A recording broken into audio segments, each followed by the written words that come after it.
प्रधानमंत्री नरेंद्र मोदी ने प्रदेश के धार जिले से कई बड़ी सौगात प्रदेशवासियों को दी। जहां एक और उन्होंने धार को टेक्सटाइल हब बनाने के लिए भूमि पूजन किया, तो वहीं दूसरी ओर देश की आधी आबादी के लिए स्वस्थ नारी सशक्त नारी अभियान की भी शुरुआत की। इसी कड़ी में राजधानी भोपाल के जेपी अस्पताल में प्रधानमंत्री नरेंद्र मोदी के कार्यक्रम का सीधा प्रसारण किया गया। इस कार्यक्रम में भोपाल कलेक्टर कौशलेंद्र विक्रम सिंह, भोपाल सांसद आलोक शर्मा, विधायक भगवान दास सबनानी सहित चिकित्सा अधिकारी बड़ी संख्या में मौजूद रहे।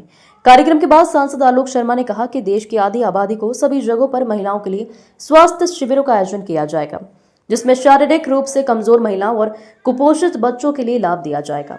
सरकार की विभिन्न योजनाओं का लाभ भी विशेष रूप से महिला हितग्राहियों को मिल सकेगा। स्वस्थ नारी सशक्त परिवार, इस अभियान का आज देश के यशस्वी प्रधानमंत्री आदरणीय नरेंद्र मोदी जी ने मध्य प्रदेश की धार जिले में इसका शुभारंभ किया है।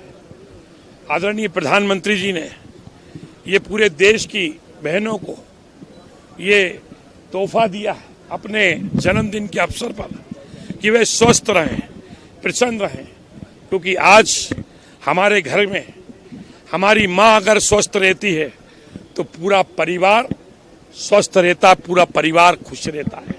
इसलिए आज समाज के अंदर हम सब लोग भागदौड़ की जिंदगी व्यतीत कर रहे हैं।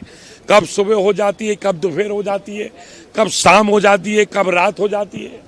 हमारे घर की माताएं बहनें दिन भर अपने परिवार में भोजन बनाती हैं, परिवार की चिंता करती हैं, वे स्वास्थ्य की तरफ ध्यान नहीं दे पाती हैं। प्रधानमंत्री जी ने ये अभियान की जो शुरुआत की है, इसमें देश भर के महिलाओं को इसका लाभ मिलेगा। इसमें शुगर की, बीपी की, कैंसर, टीबी, कई बीमारियों की निःशुल्क जांच होगी। और प्रधानमंत्री जी ने तो ये भी कहा है, जांच ही नहीं होगी, उन बहनों और बिटियाओं और माताओं बहनों के लिए दवाई भी भारत सरकार, प्रधानमंत्री नरेंद्र मोदी जी की सरकार निःशुल्क रूप से उपलब्ध कराएगी। आज भोपाल के 1250 अस्पताल के इस कार्यक्रम में मैं शामिल हुआ। मेरे साथ भारतीय जनता पार्टी के विधायक भगवान दास सबनानी जी भी इस कार्यक्रम में उपस्थित थे। इस कार्यक्रम में प्रधानमंत्री जी ने देशवासियों से स्वदेशी अपनाने का आह्वान किया है। लगातार हम समाज के हर वर्ग के बीच में जाएंगे। जिस प्रकार आज हमारे देश को जो दुनिया से चुनौती मिल रही है, उन चुनौतियों का हम सब लोग भारतवासी मिलकर डटकर मुकाबला करेंगे और स्वदेशी को अपनाएंगे और अपने देश में बनी हुई चीज़ों का ही हम निर्माण भी करेंगे, उन चीज़ों को खरीदेंगे भी। इस बात का संकल्प आने वाले दिनों के अंदर हम व्यापारियों के बीच में जाकर दिलवाएंगे।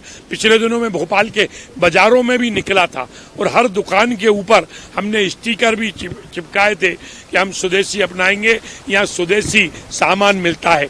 आने वाले समय में भोपाल के प्रमुख बाजारों के अंदर हम सब लोग जनप्रतिनिधि मिलकर इसका जन जागरण करेंगे और आने वाले समय के अंदर जैसे प्रधानमंत्री जी ने स्वच्छता की बात देश में की थी, लगातार स्वच्छता में काम किया, स्वच्छता को लेकर पूरे देश में अवेयरनेस आई और इसी प्रकार से हम स्वदेशी को अपनाने के लिए लगातार काम करेंगे। आए और हम सब लोग मिलकर इस देश के अंदर स्वदेशी को अपनाएं, स्वदेशी निर्माण करें, स्वदेशी सामान बेचें, तो निश्चित रूप से हमारा देश की आर्थिक इकोनॉमी भी मजबूत होगी।